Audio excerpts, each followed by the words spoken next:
রোহিত শর্মা আর বিরাট কোহলি ভারতীয় ক্রিকেটের এই দুই মহাতারকা আন্তর্জাতিক টি-20 থেকে অবসর নিয়েছেন একেবারে বীরের বেশে, একেবারে রাজকীয় স্টাইলে টি-20 বিশ্বকাপ জেতার পর।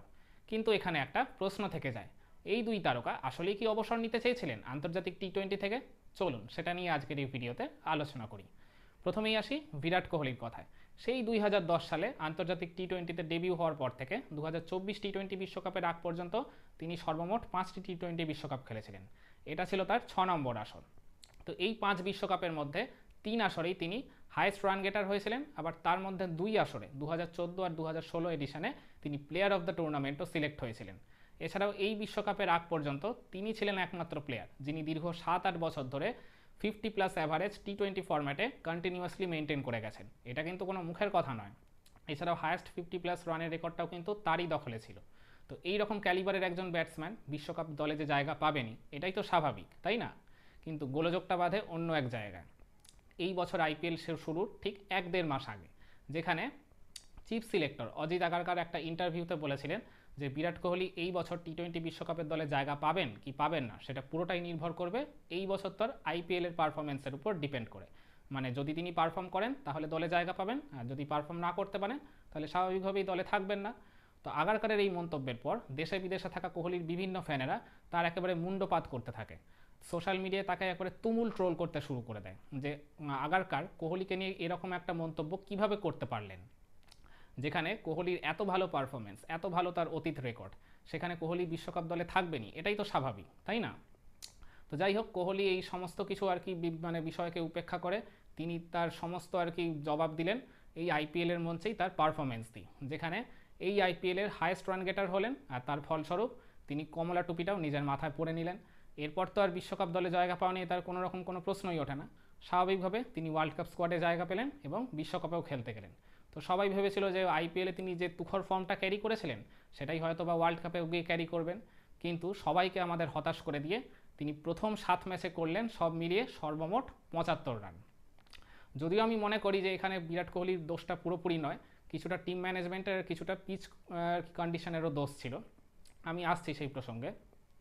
মানে বিরাট কোহলির মতো ক্যালিবারের একজন ব্যাটসম্যানের থেকে 7 ইনিংসে 75 রান, এটা তো কোনোভাবেই যায় না, তাই না? এত বছর ধরে, এত দিন ধরে কোহলি নিজের যে লেভেল, যে স্ট্যান্ডার্ড একটা সেট করেছেন, সেটা তো এই 7 ইনিংসে 75, এটা তো কোহলির সুলভ পারফরমেন্স হলো না, তাই না?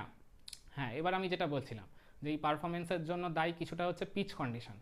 ইন্ডিয়ার এই বছরে প্রথম 3 ম্যাচ খেলা হয়েছিল নিউ ইয়র্কে, যেখানে পিচটাই ছিল একটা বিতর্কিত পিচ, ড্রপ ইন উইকেট, যেখানে ব্যাটসম্যানদের রান পাওয়া মানে একটা স্ট্রোক খেলাই আর কি তুমুল আর কি সংঘর্ষ করতে হয়েছিল, একটা 4 বা একটা 6 মারা, সেটা আমরা সবাই দেখেছি। তো সেই উইকেটে স্বাভাবিকভাবেই কোহলিও স্ট্রাগল করেছে বাকিদের মতো। এছাড়াও তিনি যখন ওয়েস্ট ইন্ডিজে গেলেন সুপার 8 আর কি সুপার 8-এর পর থেকে, তো তখনও স্বাভাবিকভাবে তিনি ওই যে ব্যাট প্যাচের মধ্য দিয়ে গেছিলেন সেটাই কন্টিনিউ করে গেছেন। তো ওটা কিছুটা আর কি আগের আর কি পারফরমেন্সের এফেক্টটাও পরে গিয়ে হয়তো পড়েছিল। সেখানে আমি বলছি না যে পিচ খারাপ ছিল ওয়েস্ট ইন্ডিজে, ওই নিউ ইয়র্কের আর কি ওই কন্ডিশনটার জন্যই হয়তো বা ওইখানে গিয়ে কিছুটা এফেক্টটা পড়েছিল। আর এছাড়াও আমি টিম ম্যানেজমেন্টের যে কথাটা বলছি, আমরা এতদিন কোহলিকে কী দেখেছিলাম ওয়ানডে বা টি-20 ফরম্যাটে, স্পেশালি টি-20 ফরম্যাটে তিনি ইন্ডিয়ার হয়ে নাম্বার 3-তে ব্যাট করেন, 1 উইকেট পড়ে গেলে নামেন ব্যাট করতে। তার মানে দায়িত্বটাই থাকে ইনিংসটাকে লাস্ট অবধি ক্যারি করে নিয়ে যাওয়ার। ইনিংসের এক প্রান্ত তিনি আগলে রাখবেন, অপর প্রান্তে ব্যাটসম্যানদের স্ট্রোক খেলার সুযোগ করে দেবেন। আর তার কাজটা থাকে মেনলি ইনিংস বিল্ড আপে, যেখানে লাস্ট 4-5 ওভারে গিয়ে নিজের ইনিংসটাকে তিনি অ্যাক্সিলারেট করবেন, সাথে দলের রানটাকেও বাড়িয়ে নেবেন। এইভাবেই তো আমরা এত বছর ধরে কোহলিকে খেলতে দেখেছি। কিন্তু এইবার টি-20 বিশ্বকাপে কোহলিকে টিম ম্যানেজমেন্ট থেকে অন্য একটা ডিফারেন্ট রোল দেওয়া হয়েছিল, যেটা আমার অবজারভেশন, সেটাই আমি আপনাদের সাথে শেয়ার করছি। সেখানে রোহিত শর্মার সাথে তাকে ওপেনিংয়ে পাঠানো হয়েছিল এবং তাকে স্ট্রেট ওয়ে বলেই দেওয়া হয়েছিল যে তুমি 5 বল, 10 বল, 15 বল, 20 বল যাই খেলো না কেন, প্রত্যেকটা বলেই চেষ্টা থাকবে হিট করার, মানে বড় স্ট্রোক খেলা, আউট হলে হবে কোনো ব্যাপার না।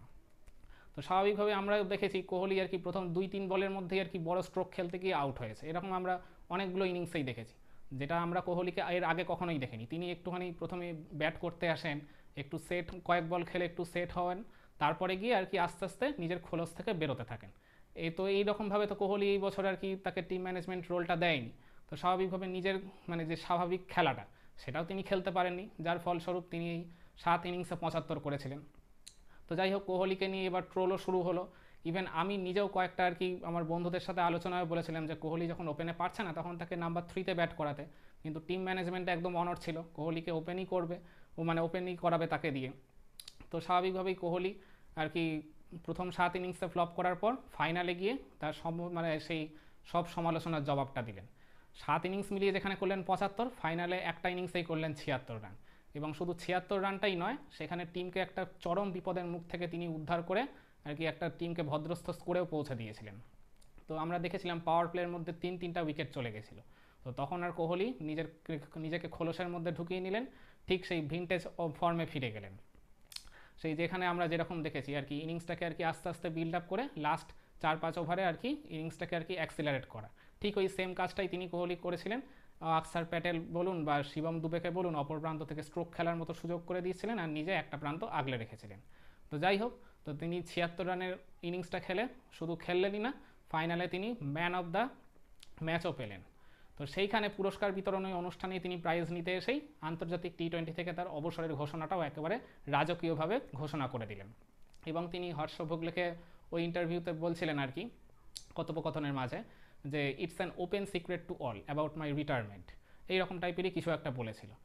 আবারও ভালো করে শুনবেন, ইটস অ্যান ওপেন সিক্রেট, মানে যেখানে ব্যাপারটা কিছুটা গোপনীয় আবার সবাই জানে, তাই না? মানে বিরাট কোহলির এই বছর টি-20 বিশ্বকাপে দলে জায়গা পাওয়ার বা না পাওয়া নিয়েই প্রশ্ন উঠে গেছিল। সেখানে আগামী 2 বছর পর 2026-এর পর নেক্সট টি-20 বিশ্বকাপ হবে। এখন কোহলির বয়স 35, 2 বছর পর গিয়ে হবে 37। তো এইবারেই যখন তার দলে জায়গা পাওয়া নিয়ে প্রশ্ন উঠে গেছে, তাহলে আগামী বিশ্বকাপেও তিনি যে দলে থাকবেনই এরকম গ্যারেন্টি তিনি নিজেও ঠিক দিতে পারছেন না, মানে তিনি নিজেও জানেন না। তো সেই কারণেই তিনি এইবারে টি-20 বিশ্বকাপটা জিতে ফাইনালে ম্যান অফ দ্য ম্যাচ হয়ে একেবারে মাথা উঁচু করে বীরের বেশে তিনি অবসরের ঘোষণাটা দিয়ে দিলেন এই ফরম্যাট থেকে। এটাই আমার ইন্টারপ্রিটেশন, যে বিরাট কোহলি চায়নি যে কখনোই তাকে মানে সিলেক্টররা হোক বা টিম ম্যানেজমেন্ট থেকে বাদ দিয়ে দিক, কিন্তু তিনি নিজেই আর কি নিজের মতো করে মাথা উঁচু করেই সরে গেলেন এই ফরম্যাট থেকে। আমার মনে হয় কিছুটা আর কি সব পুরোটাই যে তিনি মন থেকে অবসরটা নিয়েছেন সেটাও নয়, হয়তো বা চেয়েছিলেন আরও একটা বিশ্বকাপ খেলতে, কারণ তখন তার বয়স হবে 37। রোহিত শর্মারও তো এই বিশ্বকাপেই বয়স হয়ে গেছিলো 37। তো রোহিত শর্মা যদি 37-এ একটা বিশ্বকাপ খেলতে পারে, হোয়াই নট বিরাট কোহলি, তাই না? তো কিছুটা আর কি অভিমানের বসে বা কিছুটা আর কি বলতে পারেন আর কি যাতে আর কি তাকে কেউ বাদ দিতে না পারে, যেভাবে আর কি আইপিএলে তরুণ তুর্কিরা পারফর্ম করে উঠে আসছেন একের পর এক প্লেয়ার।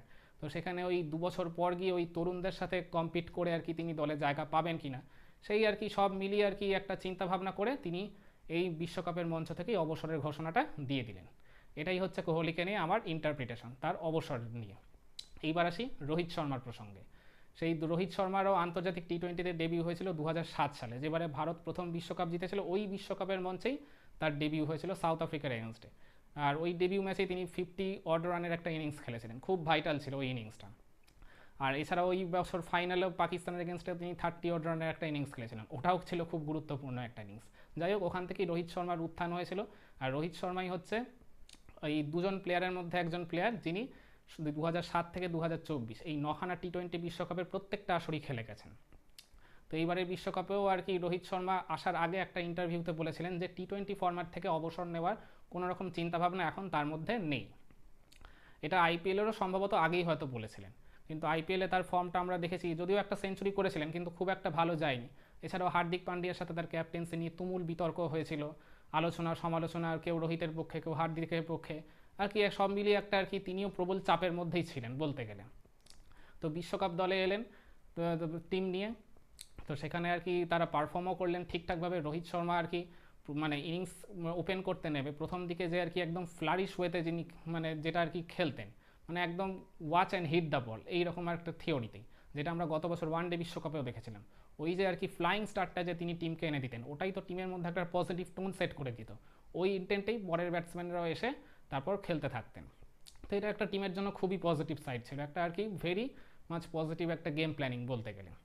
তো রোহিত শর্মাও আর কি এই বিশ্বকাপের সেকেন্ড হাইয়েস্ট রান গেটার ছিলেন আফটার রহমানুল্লাহ গুরবাজ, এটাও আমরা সবাই দেখেছি। তো তিনি তো বেশ ভালো ফর্মে ভালো ছন্দেই ছিলেন। তো তিনি এই বিশ্বকাপে আসার আগেও বলেছিলেন যে তিনি টি-20 ফরম্যাট থেকে এখনই অবসর মানে নেওয়ার কোনো চিন্তা ভাবনা নেই।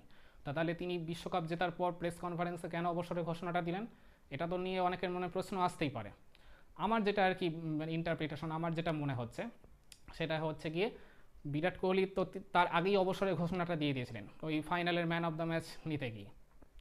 তো রোহিত শর্মারও হয়তো বা কিছুটা সেখানে মনে হয়েছে যে বিরাট কোহলি যদি 35-এই অবসরের ঘোষণা দিয়ে দেয়, তার তো বয়স এখন 37, এর 2 বছর পরে গিয়ে টি-20 বিশ্বকাপ যখন হবে তখন তার বয়স হয়ে যাবে 39।